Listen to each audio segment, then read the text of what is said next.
It feels great. We worked very hard to be in this position. I wouldn't say it's surprising. Um, I know the kind of guys we have in the locker room, and the coaching staff works really hard to put us in good positions to be successful. We'll move to Danny with the ringer. Hey, Joe, how are you doing today? Good. How are you? I'm good. So I got two questions for you. First, you have been fantastic against the blitz this year. I mean, your passer rating is like 20 points higher when you're getting blitzed than when you're not. You had that moment against the Ravens this year where you said can't zero me. So I'm wondering, do you actually like being blitzed? Like, do you prefer to be blitzed? I just think it depends on the situation. When you blitz, you have to play one-on-one outside, and the receivers that we have makes my job easy when I do get pressured. They win so fast that I'm able to just get them the ball in space. So, those guys make it easy on me. We'll move to Aditi with NFL Network. Hey, Joe. We've talked a lot about how you're diagnosing defenses this year. Brian Callahan was really raving about the way you see the field. Can you tell us what your process was this offseason? Was there anything you committed to doing to get better at that? And why does it work so well? I wouldn't say, every offseason, I kind of work on a little bit of everything. There's not really one or two specific focuses that I have. Seeing the field has always been something that has kind of come naturally to me. I'm pretty good at understanding spatial awareness and where everybody is. And so then if you add that with my preparation, I'm able to diagnose the coverage fairly quickly. Next, we'll have Nate Davis with US. Hi, Joe. You got me? Gotcha.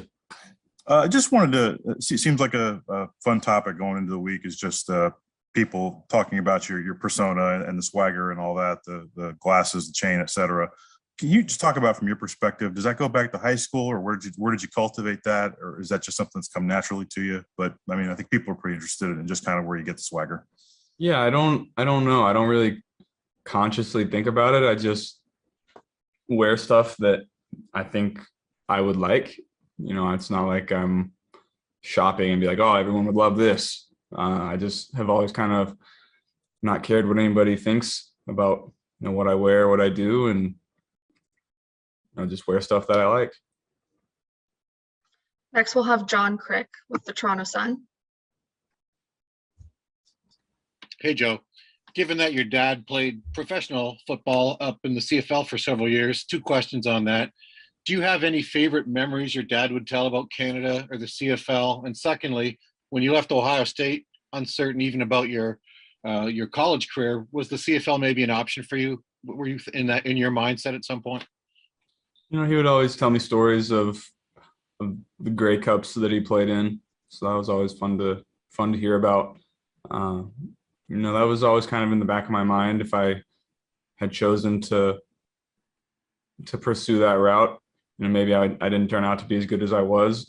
CFL was always in the back of my mind if I had decided to go there. Thank you. Ben with New York Times. Good morning, Joe. You seem to really enjoy playing quarterback, and not just the football aspect, but sort of like the spoils and the rewards that come with it, from your comments after the game against the Chiefs about the necklace. And there's that seemed to be just that personality about you that the previous reporter asked. And I'm kind of wondering what you like about the entirety of being able to play that position and what it represents to you in the NFL. I think my favorite part of it is, well, two things. On the field, I get the ball in my hands every play. Quarterback is the one position that can really impact the game on every single play. So I really enjoy that part. And the second is, just cultivating relationships in the locker room. I'm from small town, rural Ohio, and, I think what's great about football is you can create relationships with people that you never would have had a relationship with otherwise. Whether it's a guy from Chicago or Alabama or Atlanta, those relationships are rare and exciting for people that come from where I'm from. And, I would say that's my favorite part. Thank you. Kelly Hanlon with TBC. Hey, Joe, last time I actually talked to you was at the NFL Combine. So it's awesome that, pretty quick turnaround to talk to you at the Super Bowl. But I have to ask, since then, you've appointed many nicknames. Which one is your favorite? Oh, man. I don't know. I have a lot of them. Just call me Joe. That's whatever anybody wants to call me is okay with me. Awesome. Thanks. Andrew with the Mirror. Hi, Joe, mate. Massive congratulations on reaching the Super Bowl. What an incredible achievement. Thank you. Your story is pretty remarkable. National champion and Heisman Trophy winner with LSU, #1 overall pick in 2020, bounced back from your ACL injury to take the Bengals, your local team, your Ohio's Mr. Football in 2014, and you've gone to the Super Bowl for the first time since 1988 for them. I guess my question is, with the match taking place in Hollywood, does it feel like you're living a classic movie script? And have you had time to pinch yourself yet ahead of the game? I haven't really thought about any of that. I've been focused on game prep and, trying to eliminate as many distractions as I can. I wish the Super Bowl in LA, everyone has all these distractions. You're going to get pulled in a lot of different directions. And I think, the team that handles those distractions the best is going to end up winning the game. Thanks, man. Emily with NBC.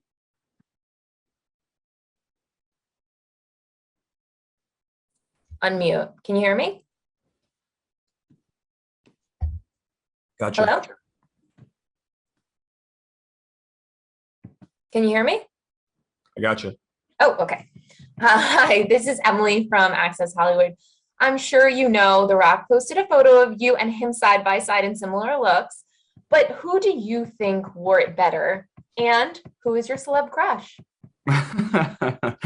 I would say The Rock probably wore it better. He probably filled that turtleneck out a little better than I did at the time. Celeb crush growing up? I don't know if I really ever had one. No celeb crush. Favorite actress? It's a tough question. I'm going to skip that one. Thank you. Good luck. Chris Ryan, WGIR. Hey, Joe, how are you? Good. How are you? Good. How would you describe, what your mindset needs to be when you're playing your best? Because it seems like there's like that calm, cool, collected aspect to your game, but is there other stuff that creates that space that you need to be in to have success? I think the key to finding that is just maintaining the same mindset that you have through the lows as the highs. You got to stay level-headed. If you get too high, you're going to get tired and you're not going to be able to sustain that. And if you get too low, you're going to let those mistakes snowball. So I think the key is just keeping the same level head through everything. Martin Rogers, Fox Sports. Good morning, Joe. How you doing? Good. How are you? Very good, thanks. Obviously, you're one of a number of young and exciting quarterbacks who have come into the league over the past few seasons. Obviously, you're focused on what you're doing and what the Bengals are doing, but do you kind of enjoy being part of this new wave, if you like, young quarterbacks who are going out and kind of taking the game to the next level? Yeah, I do. I think with all of us playing the way that we're playing, it's a great product for the NFL. It's great for the fans. Quarterback play is what drives the league, in my opinion. And, we have a lot of really good young players that I think are going to be here for a long time and continue to play well. And that's exciting for me as a fan. When I get home from a game on Sundays, I enjoy watching football too. And that's exciting to watch guys like Mahomes and Lamar and Justin Herbert, Kyler Murray, all these young guys. It's fun for me to watch as well as be a part of it. Thanks, Joe. Jack, WFUV. Hey, Joe, last week you spoke about how Kid Cudi and LeBron James reached out to you and how surreal that was. have there been any other people that you look up to that reached out since those encounters? I haven't been on social media as much since, the beginning of the week, so I haven't checked in a while. My phone hasn't been blown up as much, so that's been nice. Just trying to eliminate those distractions. But yeah, like I said, the social part of, the position that I'm in is crazier than the football part to me. Jack Pohl.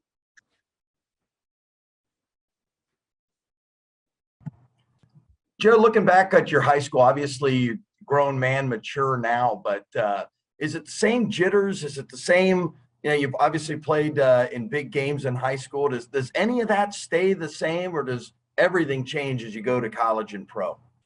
No, really, obviously the players get better and, the scheme gets better and everything, but, at the end of the day, your mindset stays the same. When I played in the state championship in high school, it feels the same as playing in the Super Bowl does now. Just, at that moment in my life, that was the biggest game that I had ever played in. And, so everything kind of feels the same. I've just had more reps in those situations, so I'm probably even a little calmer. Panini.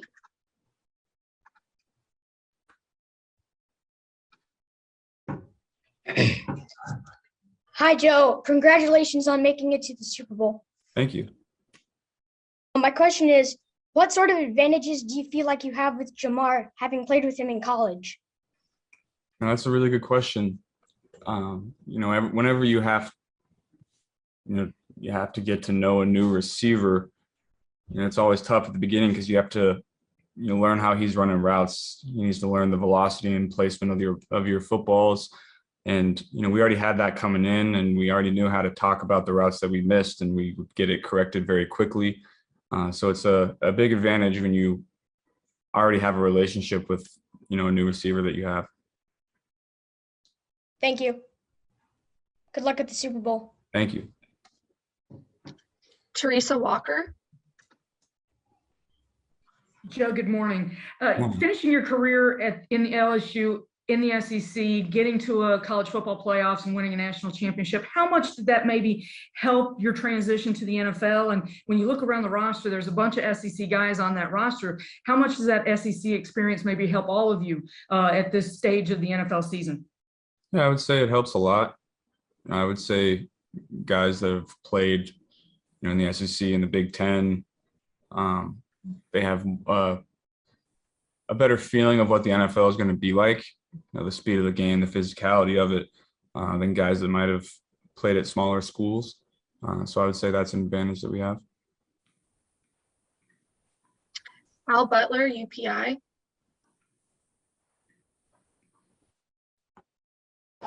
Oh, hi, Joe. Congrats. Thank you.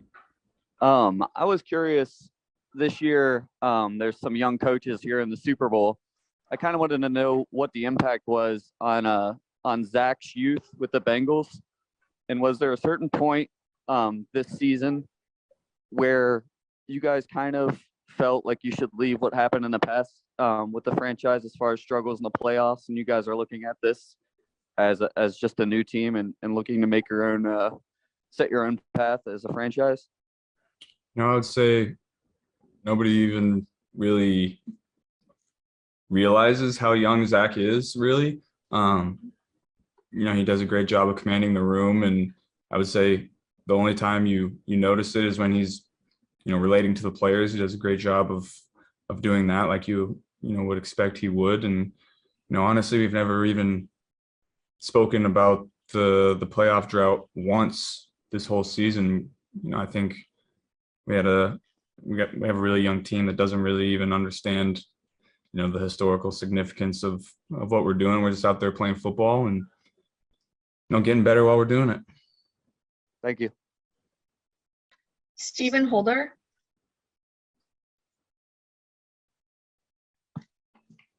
Hey, Joe, can you hear me? I got you. Cool.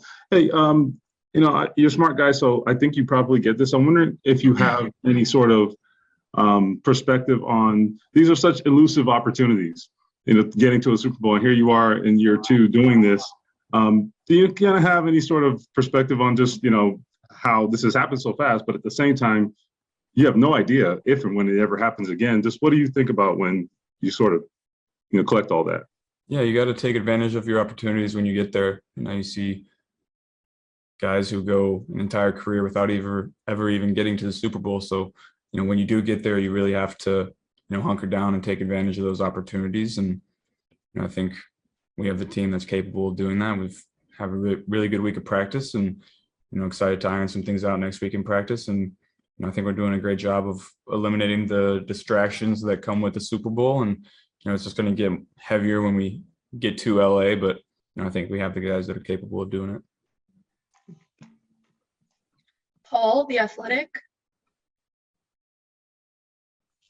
Hey, Joe. I'm curious about your relationship with Andrew Whitworth. I know you guys knew each other, and did you spend time with him or stay at his house when you were out in LA? And how did he help you understand kind of the landscape of the Bengals when you got drafted? I did, yeah. When I got hurt, I was out, and I lived about 40 minutes from where he was living, and we were both hurt at the same time. So, I would go over to his house and then watch the games on Sunday. We did that. I think I spent my birthday at his house, and I also spent his birthday at his house. And so that was kind of, a cool thing that he did for me, reaching out to me and kind of making the rehab process a little easier, being in California away from, a lot of people that were close to me. He kind of took me in, and, we had some good times hanging out and watching football and talking about the Bengals and LSU and all that. So he's become a good friend.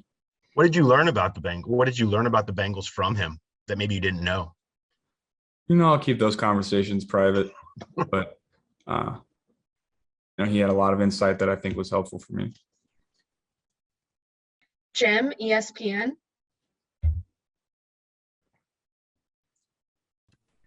Hey, Joe, I know you mentioned earlier that you guys are too young to have a sense of the history of all this, but as an Ohio native, you must have some sense of what it's like to be a Bengals fan, and it's sort of been a long-suffering time for a lot of them, at least recently. What sort of sense do you get of what this means to Bengals fans, and what does it mean to you as an Ohio native to be the quarterback to bring them back to a Super Bowl? Yeah, being from Ohio and being the quarterback of the Bengals is something that I'm really proud of.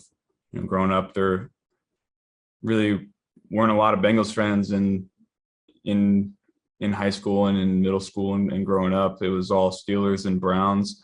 And then there were, a few Bengals fans here and there that kind of got made fun of a little bit. So I think as a team, we're excited to put a product on the field that the fans are proud of and that kind of gives them bragging rights. They haven't had that in a while. So, I'm excited to give that to them. Garrett with Build.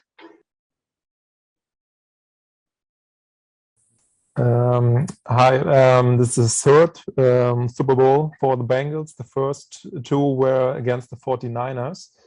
Are you glad that is now not against the 49ers because there were two losses, or would you rather have played against them to revenge your team?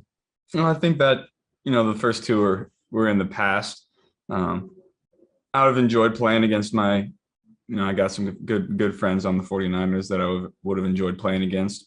But whoever's on that other sideline will go out and compete.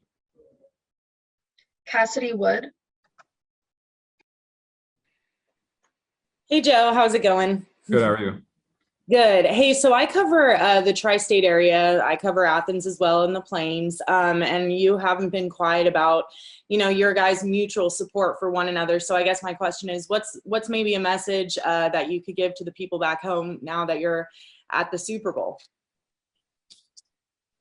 Well, they helped make me who I am today. I wouldn't be here without all the people that supported me in Athens. And, I'm still in contact with a lot of those people and try to, help the area out in any way that I can. And, I hope I'm making everybody proud. Jim Cross. Hey, Joe, Jim with ASAP Network. I'm down here in Baton Rouge. I've been here all week. And what does it mean to you that Baton Rouge has embodied Cincinnati South basically because of their love for you? Yeah, I've had some cool stories of people, watching my games on cell phones in a basketball arena, and nobody was really paying attention to the basketball game in front of them. They were all watching our game on their cell phone and going crazy when we won. So that was, I've just had a couple cool stories like that, and it means a lot to me that the people in Baton Rouge are still supporting me the way they did when I played for them. Ben, Boston Globe. Joe, congrats on making it this far and having a terrific season. Thank you. To have this franchise be, have the number one pick and be 2-14 the year before you get there, to now have them in the Super Bowl 2 years later. How much have you kind of heard that, and what's it been like to be part of an organizational turnaround like that? That's not really even something that we think about. We're in the present, and what happened in the past happened in the past. Obviously, we weren't a very good team for several years, and now we're in the Super Bowl, and you got to give credit to the organization for building the team that we have. They've done a great job in free agency and in the draft of bringing in players that have fit the culture that we're creating, and also are taking care of business on the field. Mary Kay Cabot. Yeah, Joe, just wondering, the loss that you had to the Browns in Cincinnati, it seems like maybe that was some sort of a turning point for you, where you realized that you had to, perhaps diversify, maybe not rely on Jamar, as much as you had been or something. So just wondering, was that game one in which you set your mind to, you were going to get things changed up for the rest of the season? No, I've never let anything other than the defensive look dictate where I'm going to go with the football. Obviously that wasn't a great game for us. I think if anything, we learned that we can't turn the ball over the way we had been. And, we've been the best team in the league the last 6 or 7 weeks of not turning the ball over and turnover margin. So I think that's really, the one thing that has kind of turned us around. Thank you. Neil Reynolds, Sky Sports. Hey, Joe. This is Neil Reynolds from Sky Sports in the UK. I wonder if you can tell me if you've always been a confident player, or if that's grown as you've grown as a player. And also, do you think, just a two-part question, has the team kind of grown in confidence as you've gone through this playoff run, pulling off all these close wins?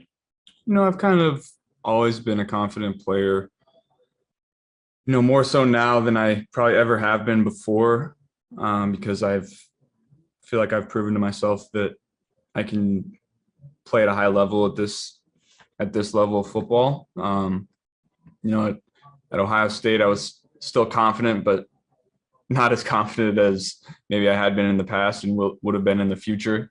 I wasn't playing, and those are times where you really learn a lot about yourself as a player and a person, and keeping confidence high in those situations is tough. And I think as a quarterback, it's really important to exude that confidence, not only in yourself, but in all of your teammates. And I think, the quarterback sets the tone for the culture in the locker room. And, I try to be that kind of player in person for everybody here. Thank you. Good luck. Thank you. Amy Just. Hey, Joe. Piggybacking off of an earlier question, what has Louisiana meant to your journey, and what does it mean to you to represent LSU along with Jamar and Tyler? LSU means everything to me. They gave me the opportunity to put myself in this position to be talking to everybody today. I wouldn't have had that opportunity if I didn't go down there and work really hard for what I got. And the fans really embraced me as one of their own, and I tried to do the best I could when I was there, representing LSU in Louisiana in a very good way. And I think the fans really appreciate when somebody from the outside comes in and really embraces their culture and all things like that. Thank you. Jeff Hobson.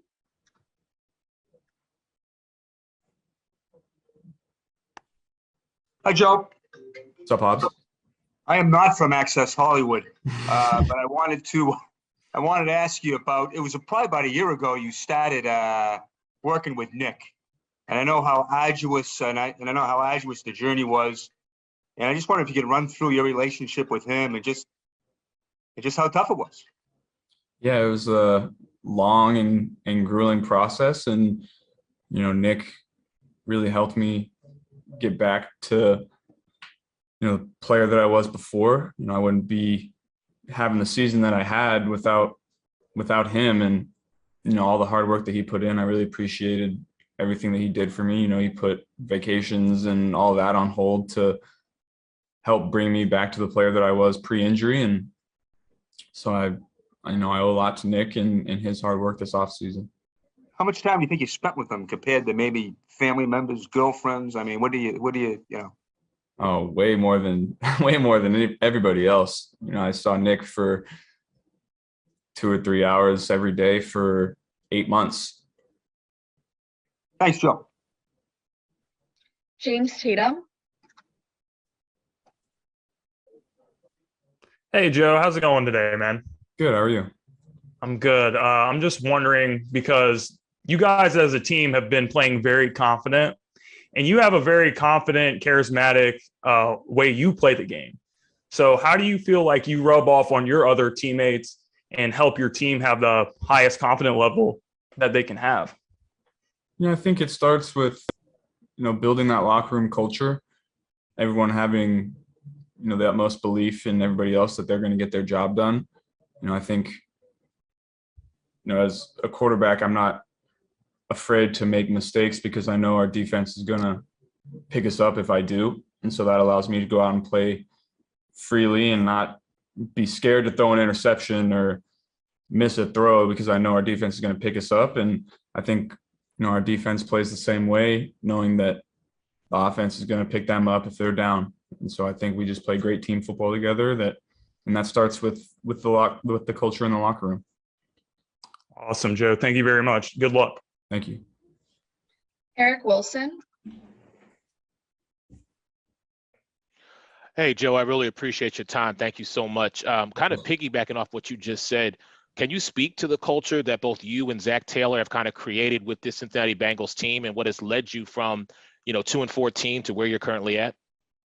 Yeah, I think, one, the organization did a great job of, bringing in free agents that have been obviously great for us on the field, but even better for us in the locker room and doing the same thing through the draft. And I think, that's where it starts. And then as quarterback, your job is to be an extension of coaching staff in the locker room. And so, whatever Zach says to the team, your job is to amplify it throughout the rest of the locker room. And, I'm not the only one that's doing that. We have, great leaders in that locker room to kind of permeate that culture throughout the entire building.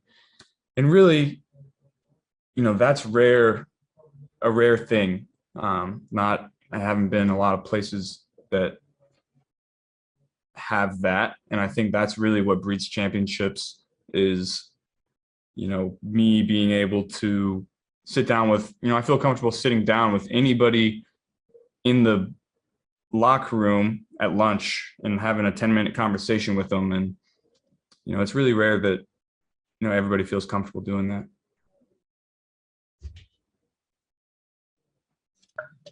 Laurel, Daytona Daily. Thanks.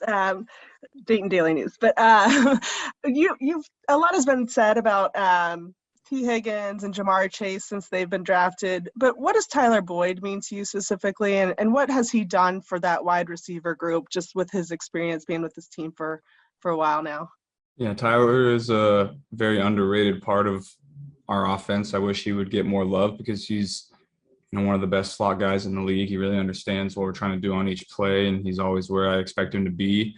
And he never drops the ball. And so he's a guy that I can rely on in critical moments to go and make plays for me. And, he's a great locker room guy as well, just like I was talking about. So he's a very invaluable part of, what we're building.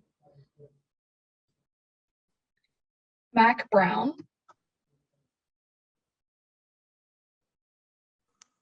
Hi, Joe. Good morning. How are you? Good. How are you? I'm doing well. Joe, talk to me about your growth and development in the NFL and your relationship with offensive coordinator Brian Callahan. Yeah, I think, just as you get more reps, you start to see a lot of different defenses and see what works and what doesn't. And, I've started, the reps are accumulating. And so I'm feeling more and more comfortable out there against different defenses and, what defensive look is going to take away the play that we have and get into a play that might work. And my relationship with Brian is great, just like it is with all of our offensive coaches. And, I really feel comfortable expressing my opinion on certain plays. And, I really appreciated that they take my opinion into account when formulating the game plan. And, it's worked out for us. In terms of music and motivation, who do you listen to before you take the field? Kid Cudi all day. Cudi. All right. Rolling with Cudi. Nice. Brant James. Hey, Joe, thanks for your time. You got it. Was there a moment this season, not necessarily a win or a big play, what have you, where you just kind of got the inkling that maybe this team had this kind of special run in them? I mean, maybe it was just a look somebody gave you in the eye or something somebody spoke up and said during a meeting, what have you? I think when we went into Baltimore and won the way that we did early in the year, I think we knew that we could be a really good team. Early in the year, we weren't super consistent. We had, big wins and bad losses. And, as a young team, sometimes you're going to go through that. But, we came out the other side and we've been playing our best football when it mattered most. Which team do you think has the most pressure? The one who is very visibly gone all in on the trade market and gets to play really close to home, or the one who is sort of looking to shock everybody and look like have some fun along the way? I'm not really thinking about that. The pressure's on everybody. It's the Super Bowl. We're both looking to go out there and get the victory. It's going to be hard fun. Thanks a lot. Have fun with it. Tony Grossi. Hey, Joe, can you hear me? Gotcha. Thank you. Two quick ones. One, so who did you root for as a kid in Athens? And the second question is, like most number one picks, you came into a losing situation. Prior to the draft, there was a lot of conversation. Joe should pull an Eli Manning and say, I'm not playing for the Bengals, whatever. There was some of that going on. Why did you never do that? Did you ever think of it? Was it beyond any comprehension of you doing that? I was actually a Saints fan because I was a big fan of Drew Brees. So I was a Saints fan in Ohio. And then, no, I never thought about telling the Bengals not to draft me or anything like that. I was just happy to be in the position that I was in, being the potential number one pick. That was exciting for me. I would never throw that opportunity away. Thanks, Joe. Good luck. Ben Schulman. Hi, Joe. Ben Schulman, WJPZ. Thanks so much for the time. A lot of people have made a big deal about your personality this season and kind of your confidence. How much do you pay attention to that stuff, and how much do you play into it, or is it just kind of natural? I don't know. It's I try to be myself to the media, and I think people kind of appreciate that. I just I don't really think about it too much. I answer questions honestly. I wear some crazy stuff sometimes, but at the end of the day, it's all about what you do on the field. And so I work really hard to put myself in good positions to play really well. Just to follow up, how have you, used your confidence to be, such a leader in this locker room at such a young age? Yeah, I think at quarterback, confidence might be the most important trait that you have. And I think your preparation really makes or breaks whether you're going to have confidence in yourself or not.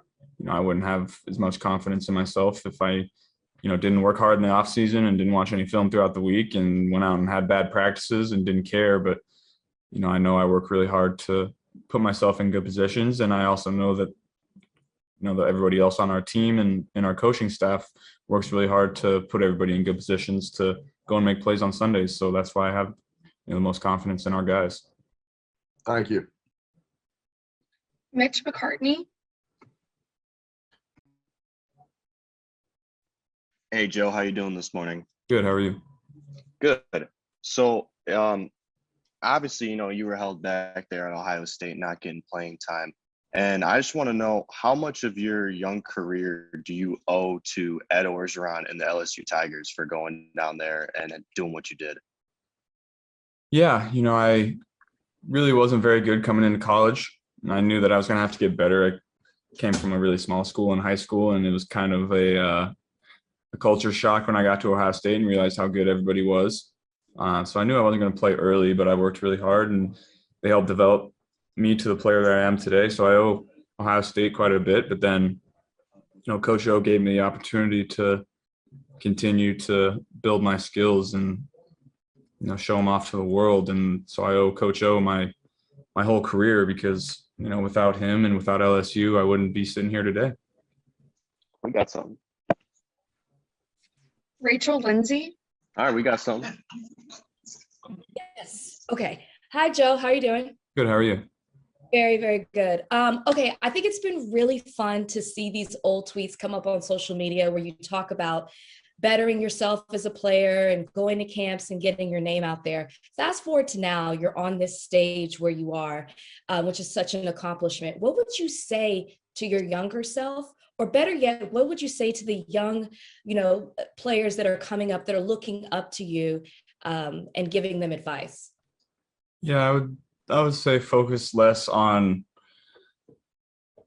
all the media camps and stars and looking good in front of, all the media at these camps that don't really mean anything to college coaches. I would say, go to the individual schools' camps, go to Ohio State's camp, go to LSU's camp, go to Cincinnati's camp.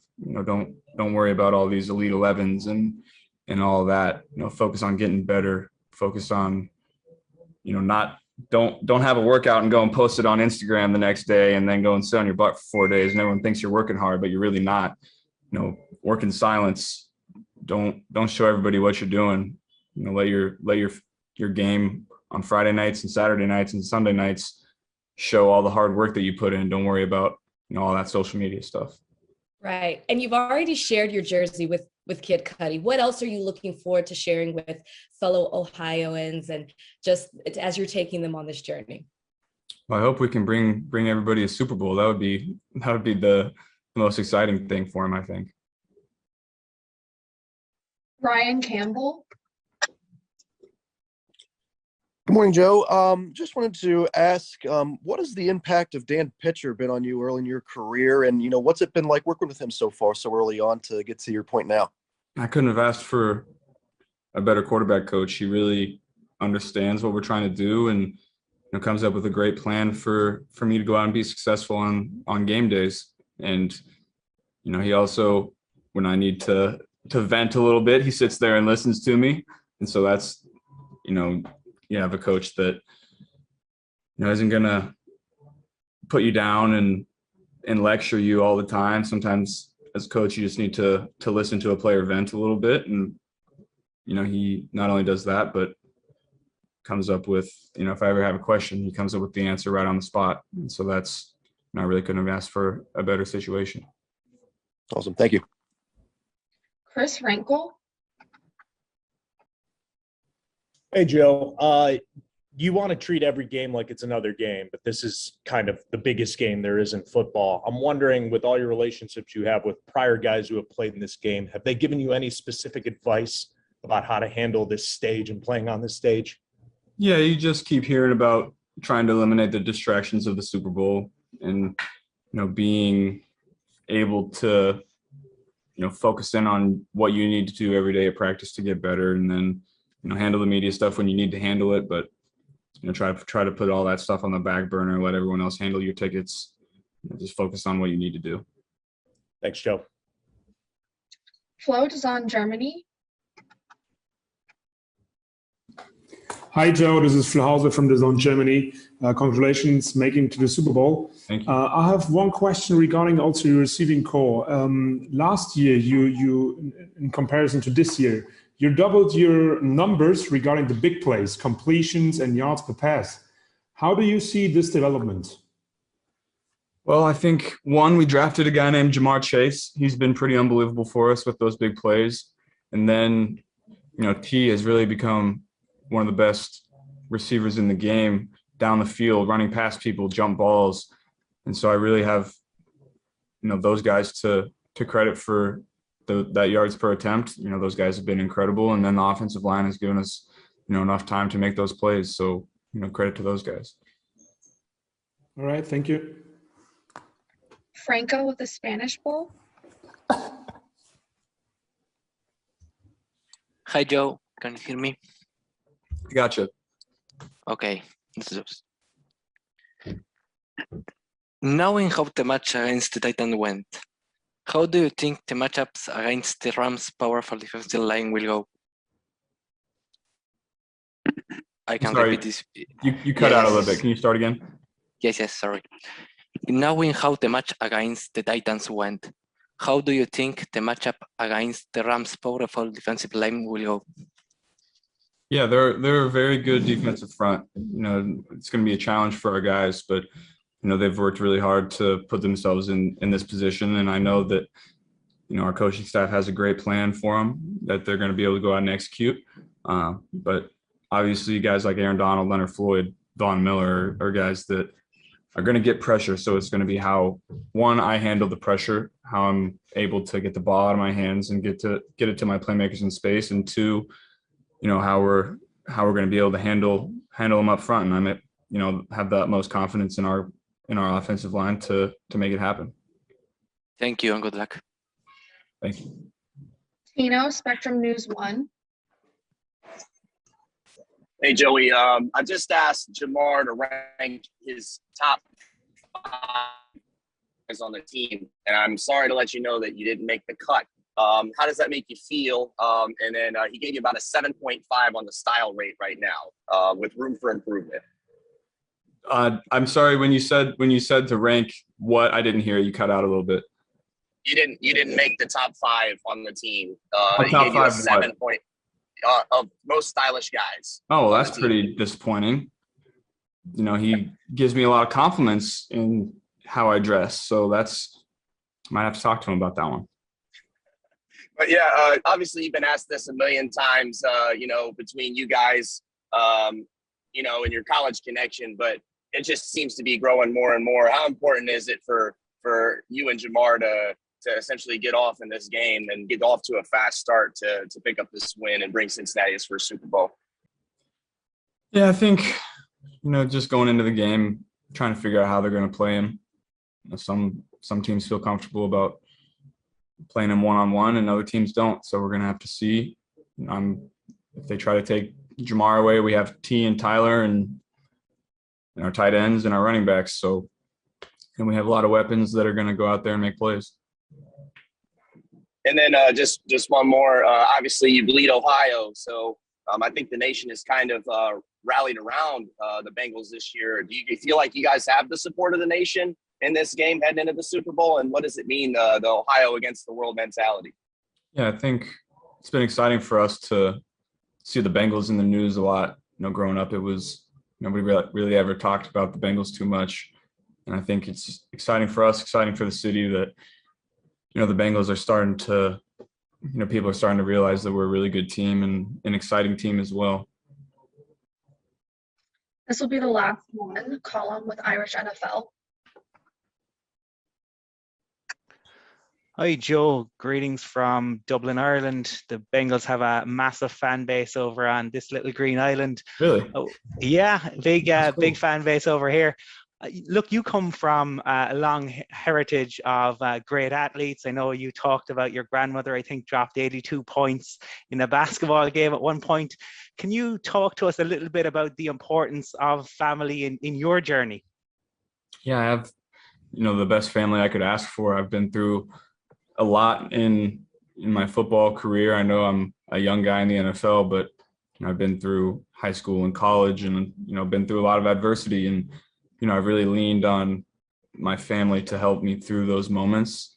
My family's been there every single step of the way, and I couldn't have asked for a better family to help me through those really tough moments. And then obviously the genetics part is pretty good too.